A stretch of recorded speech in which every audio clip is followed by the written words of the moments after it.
This last sheet is optional for you. It is just here if you would like to use it. You can do this at the start of each month or at the end of every month for the next month, or you can do everything all at once, however you would like to do it. But we're going to start in this D column under last year. We're going to do this for each month and each day of every month. So these months do automatically start in January, so you will want to adjust them based on how your year starts. And you can adjust the days of the week as well as the actual dates. These are already filled in for you with the 2024 dates, and so those are the only ones that aren't blue that you can change, which are the months and then the days. We're going to start with all of the sales on the same day last year. If we're starting on January 1st, we're going to want to see what our sales were on that same Monday of last year. So last year it might have been December 31st or January 2nd or January 3rd, but we want to see what it was on that Monday or on that holiday. You can adjust them that way. We'll manually want to put in what our last year either gross or net sales are. That is completely up to you how you want to keep track of that. Let's say we're keeping track of the gross sales. We'll just put in some numbers for this month.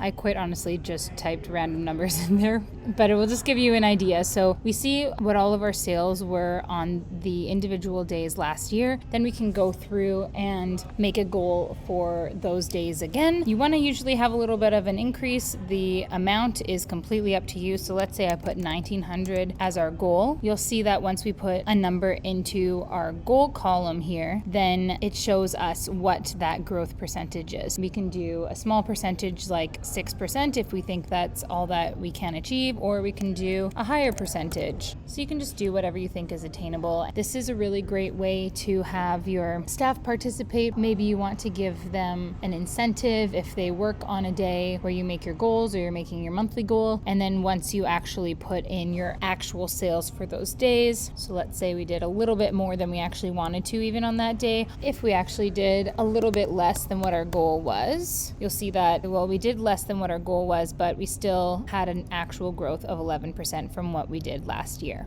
So you'll want to go in, fill in all of your last year's sales, fill in all of your goals, and then daily or every few days you can go through and add what you actually did in those days. The next thing we're going to do is we're going to fill in these staff cells. So in here, we're going to add our staff members' names. And again, this is also completely optional based on if you want your staff to be involved with what your goals are. But we can just pick some random names here.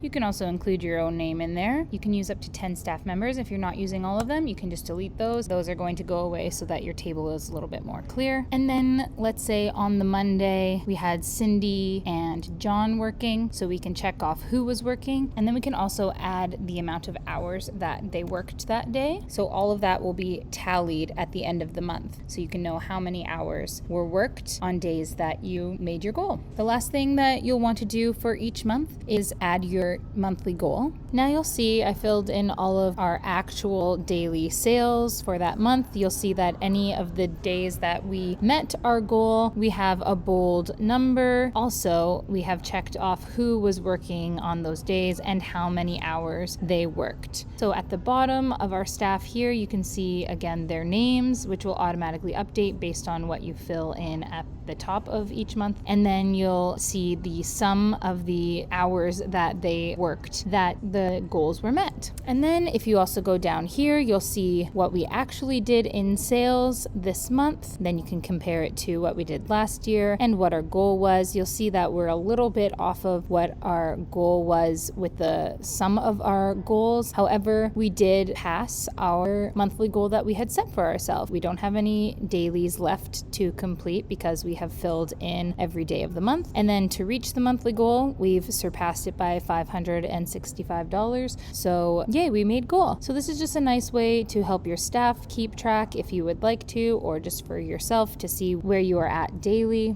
It becomes a really good checkpoint to see what kind of numbers you were doing last year and where you should be setting yourself up for this year. And then you're just going to want to do that for all of the months below. That's how you keep track of your daily sales if you choose to use this sheet.